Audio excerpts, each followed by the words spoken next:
नमस्कार, welcome, bone afternoon. आप सबका स्वागत है आपके फेवरेट टॉक शो किरदार भारत के, जिसे आपने बहुत प्यार दिया as celebrate life with Shilpa Bhasin. और आज मैं शिल्पा भसीन लेके आई हूँ इसका एक ब्रांड न्यू एपिसोड, एक ऐसे किरदार के साथ जिसने भारत का ही नहीं, मुझे लगता है कि प्रत्येक शेफ का, भारत में बैठे हर नागरिक का मान सम्मान बढ़ाया है। तो आइए इनके बारे में कुछ बताते हैं। पुरानी दिल्ली के हसीन सपनों से लेकर डेनमार्क की गलियों तक का सफर तय किया है इन्होंने। अगर मैं इनकी तारीफ में कोई पुल बांधूं तो ये जरूर कह सकती हूँ कि ये कोहिनूर के वो मोती है कि जिनकी चर्चा इतने सारे देशों में होती है, चाहे वो G20 में हो, चाहे वो कॉमनवेल्थ गेम्स में हो, या फिर प्रत्येक देखने वाले दर्शक के दिल के हर कोने में हो। हमारे साथ आज मौजूद है एक ऐसे शेफ जिन्होंने बढ़ाया है देश का गौरव, वो है chef Vaibhav. So much for having me. इनकी जुबानी इनकी कहानी सुनवाती हूँ। Chef Vaibhav, please tell us about your life and journey. So I come from a family जो दरेगंज में थी और हम belong to Delhi है। मेरा बर्थ भी पुरानी दिल्ली में है, तो दरेगंज जहाँ मेरे पूर्वज कह सकते हैं, मेरे लोग पूछते हैं कि आप दिल्ली में कहाँ से हैं, तो मैं दरेगंज से हूँ, वहीं मेरी पैदाइश हुई है।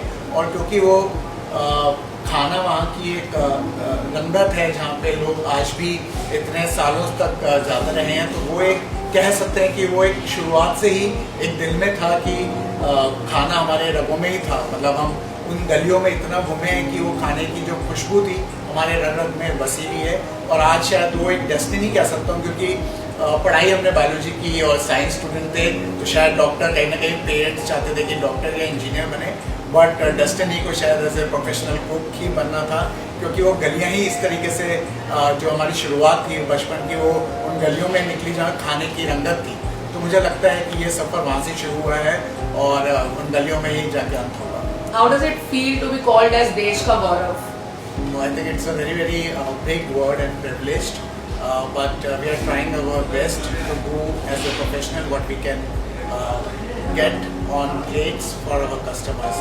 तो बहुत बड़ा वर्ड है आपने जो बताया है, और कोशिश करेंगे कि इस सम्मान के लिए इसको हम एक तरीके से साबित कर सकें और आने वाले टाइम में भी इसको अच्छी तरीके से खूबसूरत प्लेटों के जरिए हम आप सब तक पहुंच सकें। कहते हैं कि फार्म टू टेबल कॉन्सेप्ट बहुत मशहूर है, और अगर मैं ये कहूँ कि दिल से दिल तक जो रास्ता है अगर तय करना हो तो खाना उसका सबसे बेहतरीन मीडिया बहुत ही है, क्योंकि आई थिंक फूड एक ऐसी चीज़ है जो हर एक को हर मूड में, और अगर आप एक अच्छा खाना खिलाएं तो हर मूड को एक बढ़िया सा ठीक किया जा सकता है। और इसीलिए लोग जब खराब मूड होते हैं और जब घर जाते हैं या थके हुए होते हैं और बीवी अगर बहुत अच्छा सा खाना खिला दे तो आप सारी थकान और सारे गम भूल जाते हैं और एक रिफ्रेश हो जाते हैं। तो I think food is one medium जिससे सारे गम भुलाए। अब देखिए, भारत है, भारत में बॉलीवुड है, इंडस्ट्री है, बातें बहुत सारी होती हैं। मुझे ये बताइए, आपने कहा कि फीलिंग्स मैटर करती हैं, लोगों से आप कैसा व्यवहार करते हैं। यही बहुत रोते हुए बच्चे हॉस्पिटैलिटी के नजर आते हैं जो कहते हैं कि बड़े बड़े शेफ हमारे ऊपर अत्याचार करते हैं, किचन में आकर हमारे ऊपर गुस्सा निकालते हैं, हमें डांटते हैं, कड़छी उठा के मार देते हैं, कभी कुछ मार देते हैं। कितना सच है ये?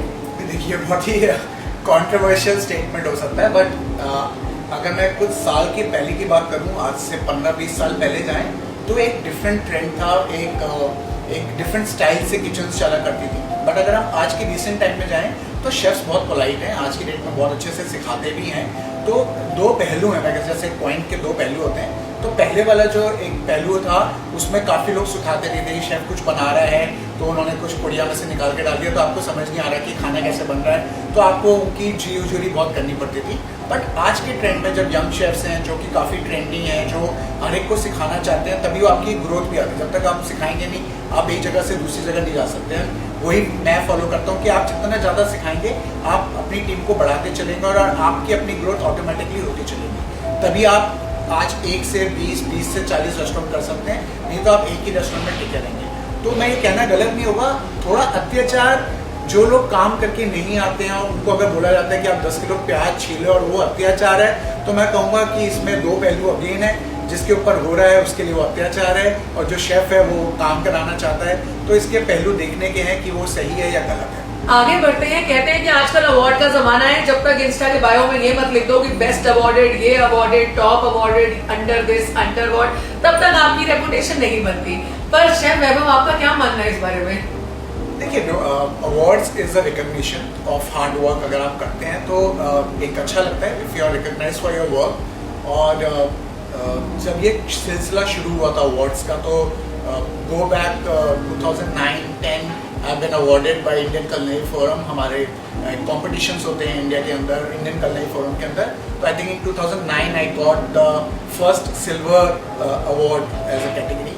तो वो स्टार्ट हुआ था, और आज till now I think I've awarded more than 40-50 awards. Wow. Whether it is a best chef or Asian cuisine, or whether it is the best chef entrepreneur of the year.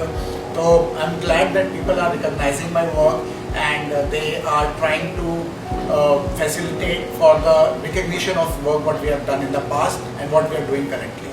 Chef Vaibhav, आप अगर एक book recommend कर सके, आपकी favourite book कौन सी होगी? वैसे तो बहुत सारी है, but one book which I always look for the international is, Noma ने अपनी ही एक बुक निकाली थी, नोमा करके। तो आई थिंक अगर आपको चांस मिलता है तो you should get one of that book, because it shows how the techniques are formulated. तो वो एक अच्छी बुक है, और इट डिपेंड्स ऑल्सो कि आप कौन सी कुजीन के ऊपर करते हैं। अगर आपको इंडियन कुजीन करनी है तो बहुत सारे ऑथर्स हैं, फ्रॉम चाहे रणवीर बरार की हो या शेफ विकास खन्ना की हो, शेफ गीता की बहुत सारी बुक्स घरों में चलती हैं।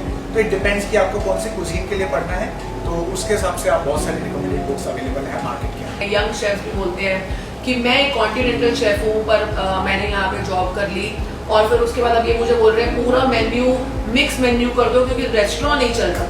तो इसमें इंडियन भी डाल दो, इसमें गुजराती भी डाल दो, इसमें सुशी भी डाल दो, इसमें साथ में दाल मखनी भी डाल दो, डिमसम भी डाल दो, गोलगप्पे भी डाल दो, और पापड़ी चाट तो डाल ही दो, तभी ये हो सकता है चले। क्योंकि रात को मखना और चखना भी चाहिए, तो वो भी डाल दो। इसके बारे में क्या बोलना है? मुझे मेरे फेवरेट क्वेश्चन है आज की डेट में। नहीं, देखिए, ये बहुत ही इंपॉर्टेंट क्वेश्चन आपने मेरे से पूछ लिया है, और इसके अंदर मैं ये कहूँगा कि एक शेफ हर चीज़ नहीं बना सकता, क्योंकि फूड इज सो वास्ट।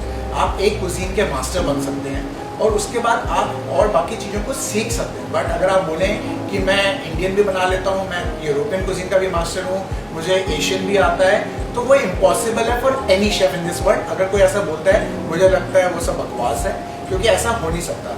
हर एक की एक स्पेशलिटी होती है। Like I am N Asian chef. Asian के अंदर भी अगर मैं कंट्रीज की बात करता हूँ, साउथ ईस्ट एशिया में, तो उसके अंदर कम से कम 8 से 10 कंट्रीज आती हैं। एक कंट्री के अंदर कम से कम 8 प्रोविंस होते हैं। तो आप सोच सकते हैं कि एक कंट्री इंटू 80 प्रोविंस हो गए। 80 प्रोविंस का खाना सीखने के लिए वन लाइफ टाइम तो बहुत कम है।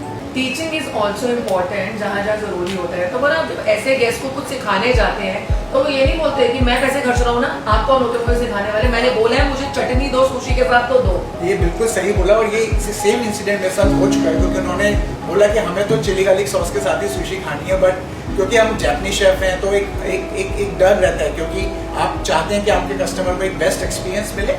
Obviously guest is always right कि अगर वो चिली गार्लिक के साथ खाना चाहते हैं या हरी चटनी के साथ, उनकी चॉइस है, because they are paying out. But as a chef we only recommend that आप इसके साथ खाइए, आपको इससे बेहतर इसका टेस्ट आएगा। So that's the only recommendation we provide. I think it's a great platform for any chef to recognize. और जैसे कि हमने पहले बात की, बहुत सारे Indian chefs have been recognized as Michelin. तो we are still waiting कि Michelin कब इंडिया में आएगा, and we will be more recognized in the world. This is the favorite part of my show. Rapid fire.